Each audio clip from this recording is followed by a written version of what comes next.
So when it comes to the history of toile fabric, it was first created in the mid-18th century by a French textile manufacturer named Christophe Philippe Oberkampf.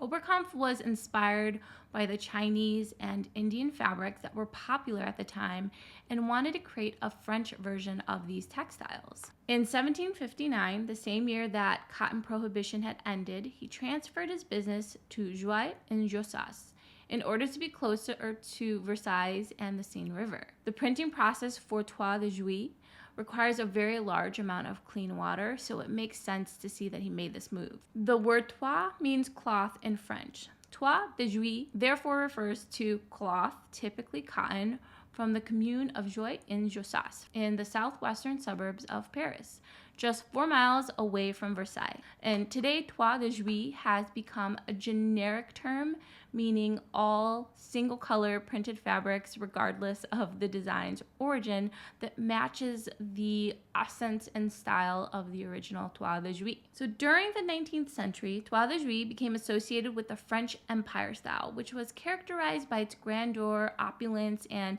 attention to detail. And in the 20th century, the fabric experienced a resurgence in popularity, with designers using it on a wide range of interior design styles, and we're seeing it more and more in the fashion realm as well.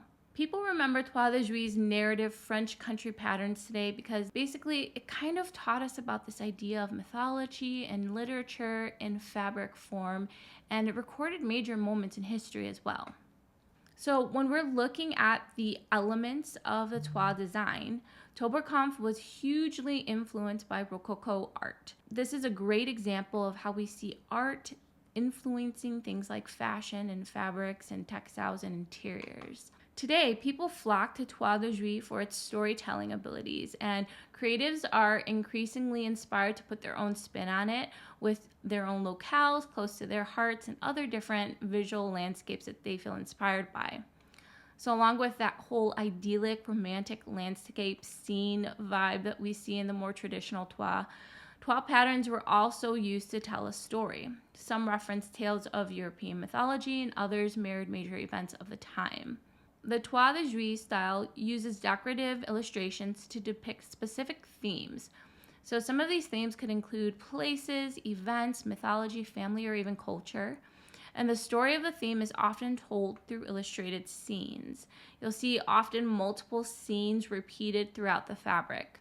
And these scenes are often composed of decorative motifs such as people, animals, plants, or buildings. Toile has a slightly different look today, since it still uses decorative illustrations to celebrate lifestyle and culture, but instead of, the more common rural life and pastoral scenes, often you'll see the prints today celebrate the lives and interests of the modern consumer. Modern prints depict places like Brooklyn or cultural figures, and even events like Mardi Gras or stories like Alice in Wonderland. We'll often see that in more kids-focused fabrications and things like that. Finally, when we look at the structure of the toile design, there are some key things that we want to keep in mind. Toile de Jouy often consists of white or off-white cotton fabric printed with single-color pastoral scenes. Historically, it was only the scale that determined if the fabric would be used in fashion or interiors.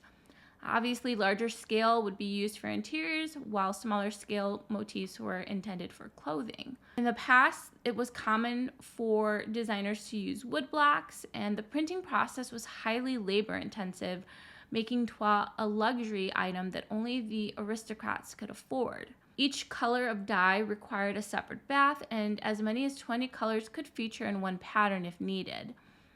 But techniques for this improved in the 1700s, specifically 1770, with the factory's introduction of copperplate printing, which Oberkampf discovered after visiting England.